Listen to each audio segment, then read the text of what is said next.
Bienvenue sur Les Jongleuses, le podcast qui vous donne les clés pour jongler avec légèreté entre toutes les facettes de votre vie. Je m'appelle Ruth Manou et je suis coach de vie certifiée. Je suis aussi 2 fois maman, passionnée de musique et de pop culture. Et chaque semaine, je m'inspire de tout ça pour vous aider à retrouver votre voix intérieure, loin des injonctions et des chemins balisés. Pourquoi ?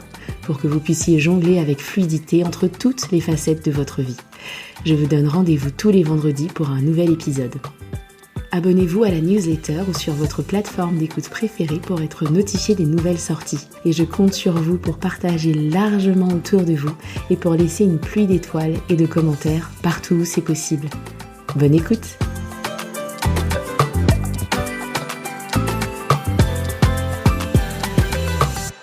Hello mes chères jongleuses, j'espère que vous allez bien.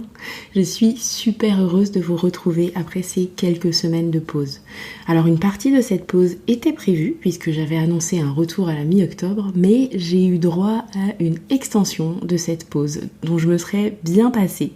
Ma vie de maman a pris une place bien plus importante que d'habitude entre les bobos classiques liés au changement de saison et 3 passages aux urgences en l'espace de 3 semaines.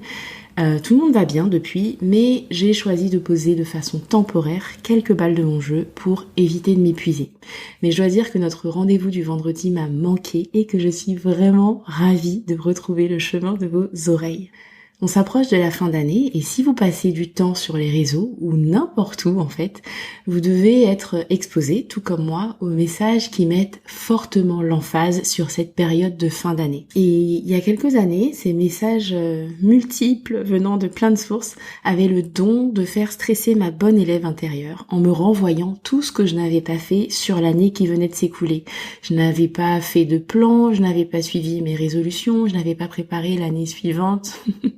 Le bon vieux temps, quoi. Cet épisode est donc particulièrement pour vous si cette communication de fin d'année fait aussi s'agiter votre bon élève intérieur. Et si vous êtes dans la situation où cette communication pique votre curiosité et que vous cherchez tout simplement une façon sereine de vous approprier cette période de l'année, venez, on vous fait de la place, vous êtes concernés aussi. Je vais vous livrer mon kit sérénité pour aborder la fin de l'année d'une façon apaisée et qui ne ressemble qu'à vous. Dedans, il y aura 3, 2, 1 outil. 3 pratiques simples, 2 épisodes précédents du podcast et une pensée un peu inhabituelle.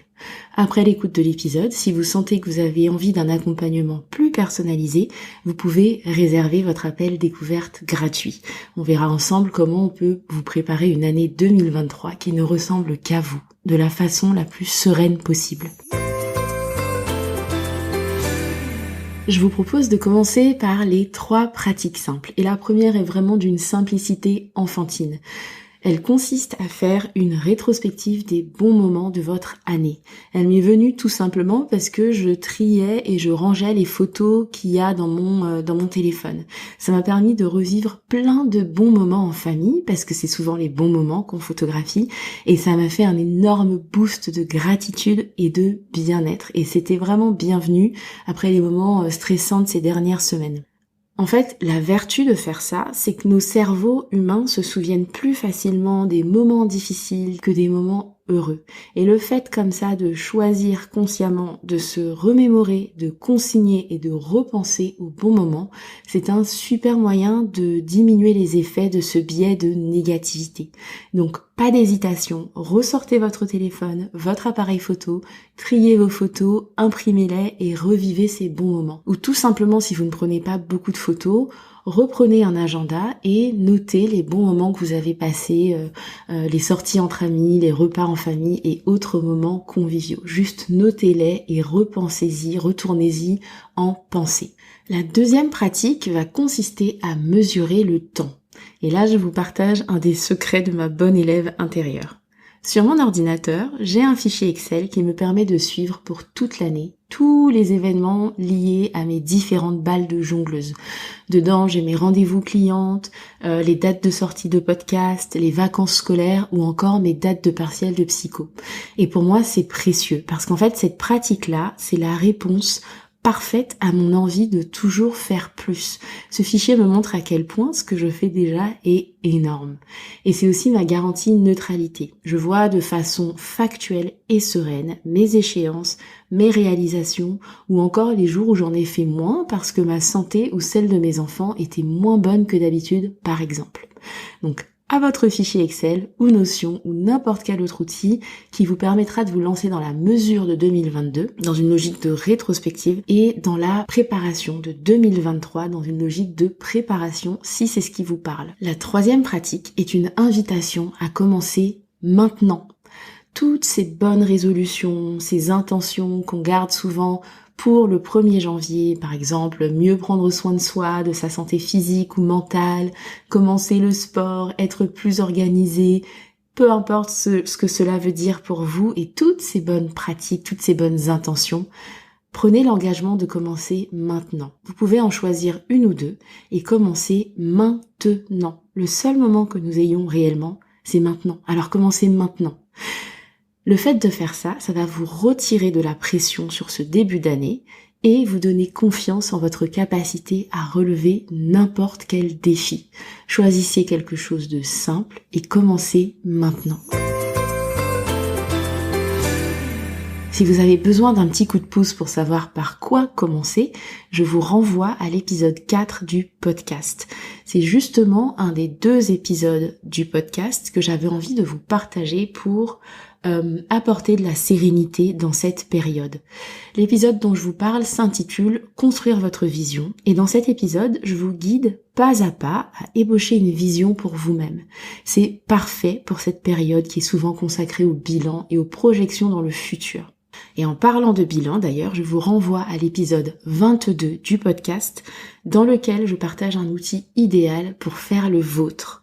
C'est un outil qui permet de faire l'inventaire de tout ce qui booste votre énergie ou au contraire de tout ce qui épuise vos batteries. Le lien pour réécouter ces 2 épisodes et vous guider dans ces exercices est disponible dans les notes de l'épisode. Nous avons donc eu nos 3 pratiques et nos 2 épisodes d'actualité. Il ne me reste plus qu'à vous partager la pensée inhabituelle promise, à essayer sur vous et à adopter si elle vous va bien. Cette pensée, c'est l'idée que votre rythme personnel peut primer sur le rythme imposé, entre guillemets, par la société. Vous n'êtes pas obligé de suivre ce grand rituel de fin d'année si ça ne vous parle pas. Vous n'êtes absolument pas obligé de faire tout ça. Vous pouvez décider d'étirer le temps en réfléchissant aux 3 ou 5 prochaines années, en particulier si vous êtes entrepreneuse, mais pas seulement, ça peut aussi s'appliquer à la vie personnelle. Je me souviens que j'avais fait un plan à 3-4 ans quand on réfléchissait avec ma famille à nous expatrier en Irlande. Donc ce plan à 3 ou 5 ans, vous pouvez très bien le faire pour vous-même sur le plan professionnel comme personnel. Et là encore, ça va venir retirer de la pression sur cette période de fin d'année où vous avez des décomptes du nombre de jours qui restent jusqu'à la fin de l'année. Et puis vous pouvez aussi décider d'accélérer le temps en avançant plutôt à pas mensuels ou hebdomadaires dans les objectifs ou dans les grandes intentions que vous vous fixez.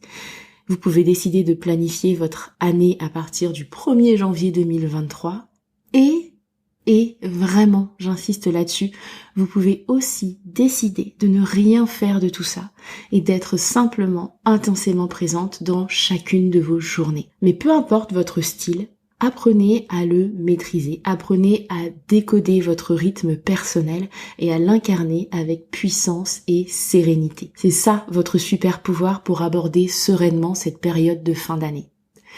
J'espère que cet épisode vous aura aidé. Si vous souhaitez être soutenu pour préparer votre année ou tout simplement pour aborder cette période de fin d'année avec plus de sérénité et de légèreté, vous pouvez dès maintenant réserver votre appel découverte gratuit.